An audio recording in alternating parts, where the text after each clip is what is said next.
Assalamualaikum warahmatullahi wabarakatuh. Perkenalkan, nama saya Anggarun dengan Stanbook A1Q12003 dari jurusan Bimbingan dan Konseling. Di sini, saya akan menjelaskan materi-materi yang berkaitan dengan observasi. Pertama, pengertian observasi. Observasi adalah cara pengumpulan data dengan mengadakan pengamatan langsung terhadap suatu objek dalam suatu periode tertentu dan mengadakan pencatatan secara sistematis tentang hal-hal tertentu yang diamati. 2. Jenis-jenis observasi. Jenis-jenis observasi ini terbagi atas 3, yaitu 1. Berdasarkan situasi yang diobservasi. Berdasarkan pandangan ini terbagi menjadi 3 jenis observasi. Yang pertama adalah observasi terhadap situasi bebas atau free situation, yaitu observasi yang dilakukan terhadap situasi yang terjadi secara wajar tanpa adanya campur tangan dari pengobservasi. 2. Berdasarkan keterlibatan pengobservasi. Berdasarkan pandangan ini terbagi menjadi 3 jenis.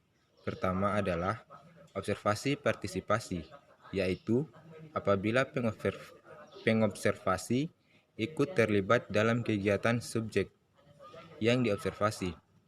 Jenis observasi kedua adalah observasi non-partisipasi.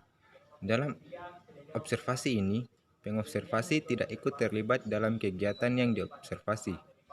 Ketiga, berdasarkan pencatatan hasil-hasil observasi, observasi ini dibedakan menjadi observasi terstruktur dan observasi tak terstruktur.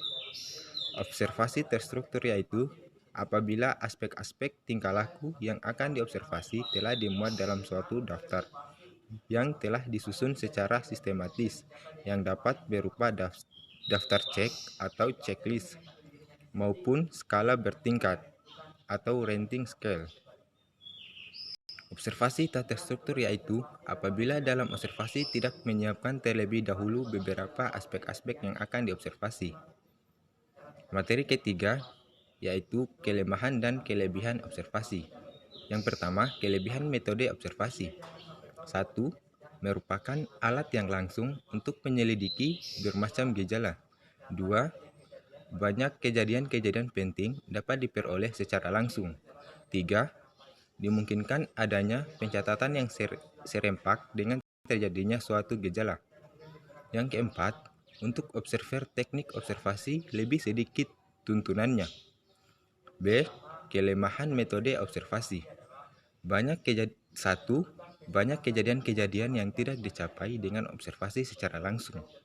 2. Jika observer mengetahui dirinya diselidiki, mungkin dengan sengaja menimbulkan kesan yang menyenangkan atau sebaliknya.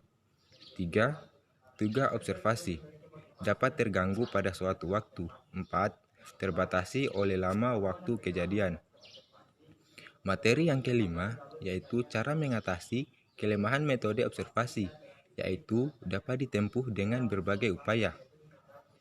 Yang pertama, subjek jangan sampai tahu bahwa dirinya sedang diamati atau diobservasi.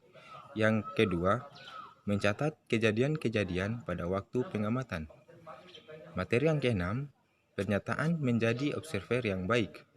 Agar observer memperoleh hasil yang maksimal, Hana Jumhana 1983-204 dan Ellis CM 2004 467-68 menunjukkan beberapa persyaratan yang perlu dimiliki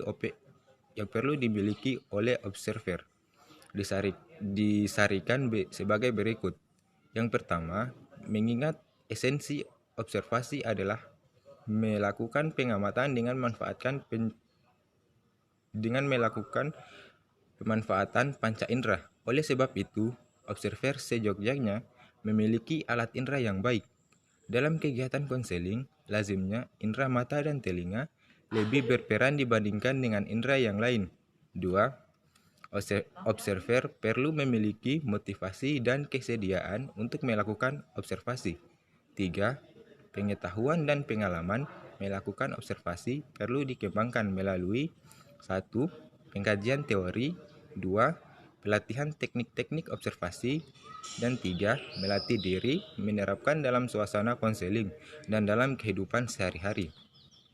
4.